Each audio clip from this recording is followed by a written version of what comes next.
Like you're like the good, clean, fun version of music hardcore podcast. Welcome back to Hardcore Hotline, where we take our job seriously. Today we're here with Dan and Nick, two people from World's Scariest Police Chases. I feel like this name is just a little bit too long. Can we like shorten it a little? Do you have like a fun little nickname we can use for your band instead of like all of this? You can call us whatever you want, but Police Chases works. Okay. All right. Is it, I mean, is it because you guys are cops or do you just make music for cops? Like, we thought that Kubla Khan had that covered, but maybe you guys are trying to get in there as well. Yeah, it's like a for us, by us kind of thing. Okay. All right. Well, we won't invite you to any of our shows, but it'll be, don't take it personally. It's just because of who you are and what you do. So, but your band has been around for a bit. Yeah. Can you give us a little history lesson of why this started, and more importantly, why you've decided to continue this? Someone like holding you hostage? Yeah, so this is year 15. Ew. We're releasing full-length 4, and basically nobody seems to like it, so we keep going. I mean, we can't disagree with that. We never hear someone being like, have you heard that new album from the Police Chase Scary? They are doing so good. We literally have never heard that, but we're glad that you guys are so super self-aware because you have a new album coming out. Tell my mom and dad I love my mom. Yeah. No one asked for this as well. And on it, we listened to half of a song and you talk about getting older. What is it like for you to get older? We don't do that, so we actually don't know. It sucks. Yeah. That's why it sounds so painful when we talk about it in the album. We thought it was just because of like who you are. Yeah. Well, that's a big part of why getting older sucks, because we're stuck with us even longer. Yeah, absolutely. The self-awareness is just huge. We noticed that the other one hasn't talked. Is everything okay over there? Yeah. We don't like to let him talk very much. Yeah, no, I'm doing good. I was just I'm just taking it all in right now. Okay. What do you do in this band besides just hang out in the back? I play the drums in the band. Okay, so you're very in demand. How many other bands are you in? Actually, this is the only band I'm in right now. Really? In my whole life, yeah. Oh, wow. Is there just like a large population of drummers in the city that you live in, which is... We're in Pittsburgh. Pittsburgh, yeah. Yes.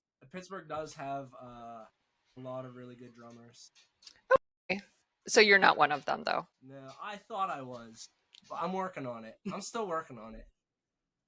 That's admirable. I still practice. Oh, your neighbors love that. They're so happy. What about the other one? What do you do? Are you like the bassist? I yell into microphones. Oh, that's even worse. Yeah. Okay. That's what my mom told me. Ugh. Okay. Well, anyway, now that we've, I guess, got that out of the way. So you guys are old now, and we have talked to some very young people on here, which we totally get. We're with it with very young people, just putting that out there. And now we're talking to elderly people. So what are your opinions on how the scene has changed? Or do you think it has? Or do you think it's just kind of the same, but with just different clothes? I notice seating a lot more when I go to shows. At shows I'm not playing, I'm always kind of looking for where I can sit down. Yeah, that is... But that's nice, though. Yeah, love a good seat. Love a good seat. Yeah. I'm aware of a lot more bad backs in the scene than I was aware of 20 years ago. Okay. All right. So it's just general body stuff. It's not like the way that the crowd acts or anything like that. It's just sort of you're in pain. We haven't really had crowds for a while. Well, not at your shows, at other shows that you might go to of bands that people like. People seem to be into other bands. They do, We're old now, so we don't go to shows of other bands. Of course, yes. So, going back to your album full of songs that you made. What is it called again? Tell my mom. Mom and dad. I love my mom. Okay, so that is quite an album title. There's probably like some yikes that goes behind that title, but we're gonna go ahead and we're gonna ignore that and let you just continue to push that way down. Yeah. So you can talk about that to some other publication that talks about things like that. We don't. So Absolutely. what is your least favorite song on this album? We can think of a lot, but what is yours? The first one, the last one, and all the ones in the middle. Okay. Yeah. What about you, other guy? My least favorite song. Yeah. It's a weird category, but I guess I enjoy the last song the least. I like Okay. playing it live, but we never do. Uh, The recording just doesn't like translate the way we had hoped. right. It's the recording, It was the mics obviously. and the engineer. It was Nate. yeah. It was He the did pretty good. it was the sound, it was the other things that definitely weren't part of that song. So then is there a song that you like on the album but you don't want to play live? Yeah, I mean we do play it live. Uh, I want to stop playing it live. okay. It seems like your band doesn't listen to you. Do they? I never thought of it that way. Yeah, we immediately did. Do they not like you? I'm the newest guy in the band, so it Okay, seems so they the don't. case. Yeah. Yeah, but with with all the drummers in Pittsburgh. that one, you could no, actually you won't get replaced. I don't know anybody who would want to play in the Can't replace band. me. I can't be replaced. We're No. replaceable. Yeah, that's so good. Yes, you are. Did you ever say what the song was? We actually stopped paying attention once we realized that you weren't liked in your band. Oh yeah. I think we've changed the titles quite a bit, but I think it's called Smoke Underwater. Is the name of it? Is that the title? That is the title. Yeah, Oh, he did it. He did it. We're so proud of you. You know the song titles. We don't, but that's not our job. So with this new album, you said that you are playing shows. Is that right? Or has it been a long time since you played shows, but you're just saying that you play shows? Yes. Okay. Good. Do you think that people come to your shows on purpose? Every now and then, yes, but quite a few people, we've seen the confused looks on their faces. Mm-hmm. They clearly don't know where they are, but we tend to win them over. Yeah, we try to, but there are some stragglers that make it in to every Yeah. Okay. I mean, I guess when you put them on the guest list, they have to show up. Yeah, we'll take whatever we can get, Yeah. So, have you played with bands that you like? Unfortunately, no. Okay. What band do you hate the most that you've played with? Like this iteration or all time? Both. We love hearing the struggles of local artists. All time, the band Anti-Flag. It's funny because we were thinking in the back of our minds, we were like, it would be really funny if the band was anti-flag.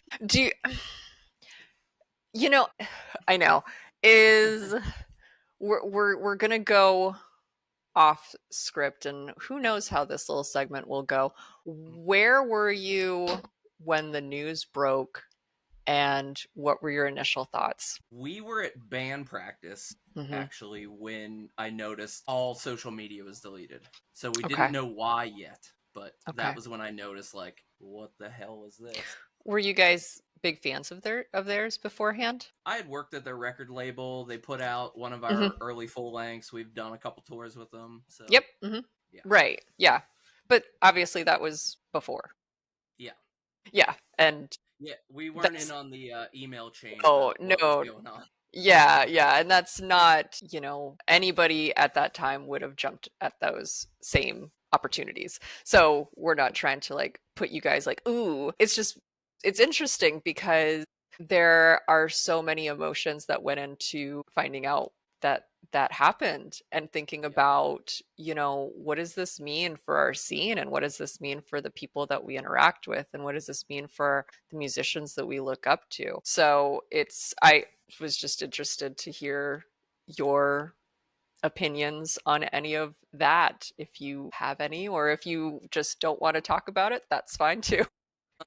I mean, I haven't had any conversations with the accused Right. since it's happened. Yeah. I have talked to the other dudes in the band, and I feel terrible that they are a part of his mess. Yeah. And that their lives are basically ruined and they lost careers over it. Yeah, I don't know. It sucks for everybody. Yeah. It's so multi-layered, just the whole situation, especially the band, especially the band, the messages and all of that's that. The thing. I mean, of all the bands who have, done shitty stuff and gotten canceled over the years, like, I don't think anyone had as big a megaphone shouting for social justice as this one, so it's a little different. It absolutely did. It absolutely did. So that's a valid answer. We can't actually knock you on that one. But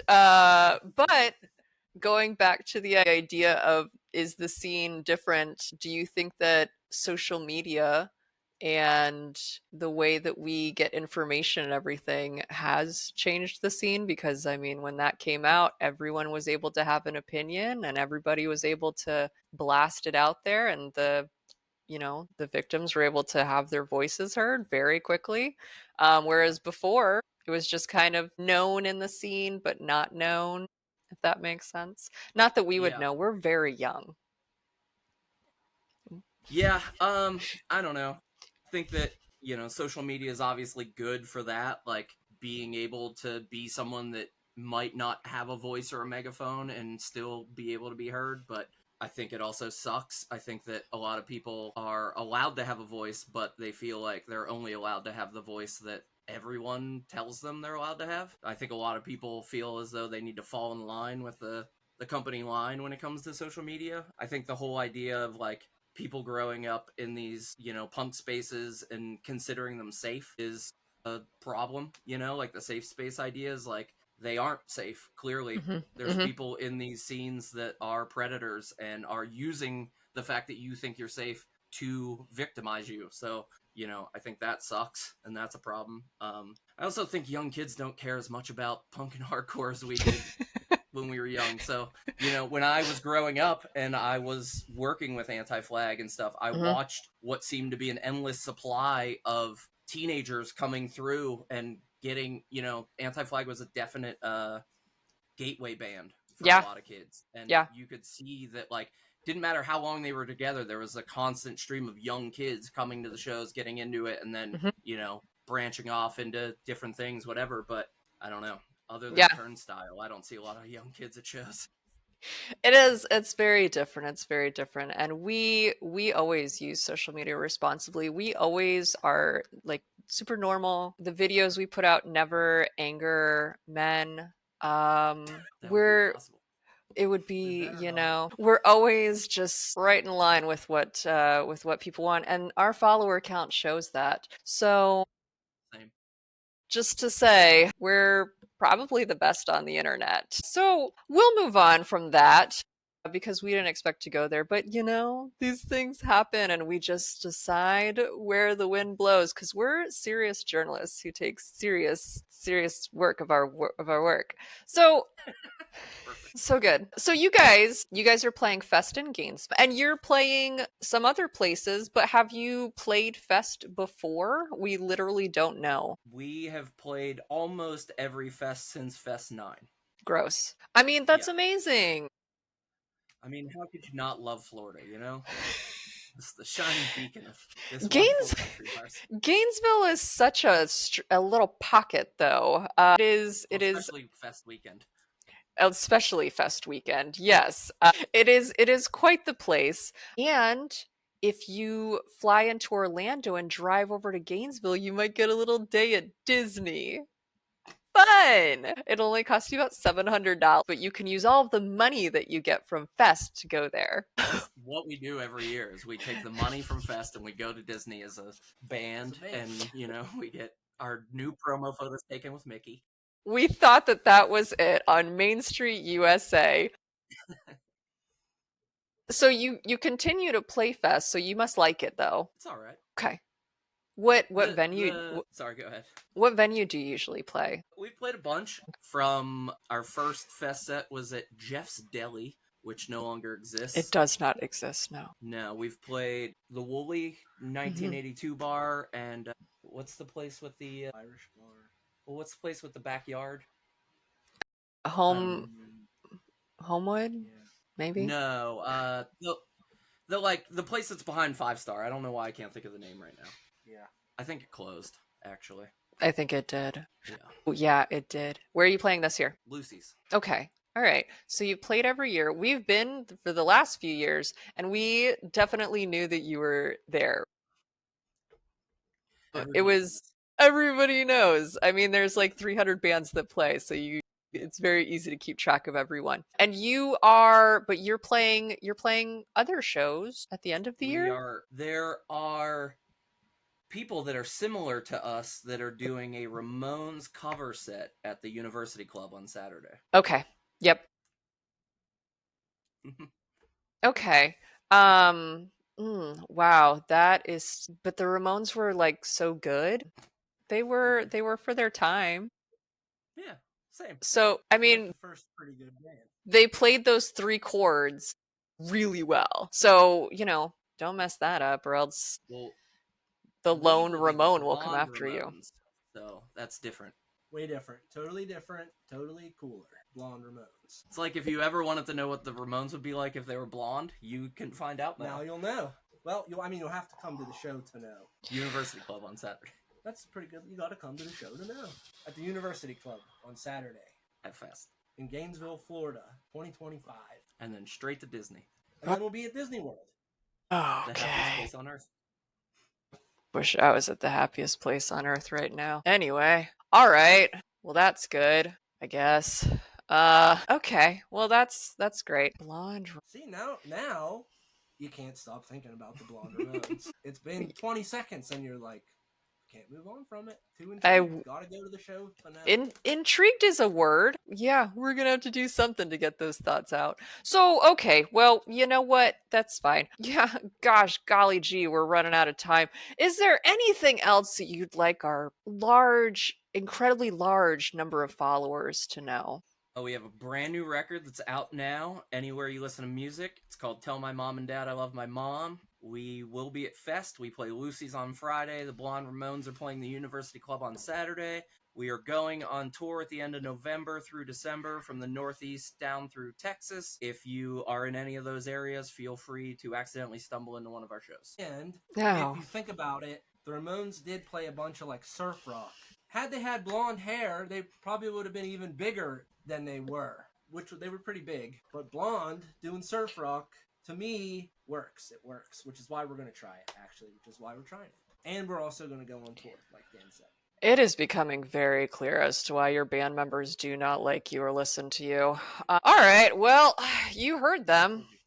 Thanks again to Nick and Dan from World's Scariest Police Chases. You can listen to their album now, just like you said. Tell My Mom and Dad I Love My Mom, which is a great title. Nothing else to go on by there. You can catch them on tour this winter. Or you can see them at Fest, where they're playing a completely normal set that will not cause migraines for anybody. Or you could do none of those things. The choice is yours and yours alone, and we will see you next time. Goodbye, Hardcore Hotline. Thank you.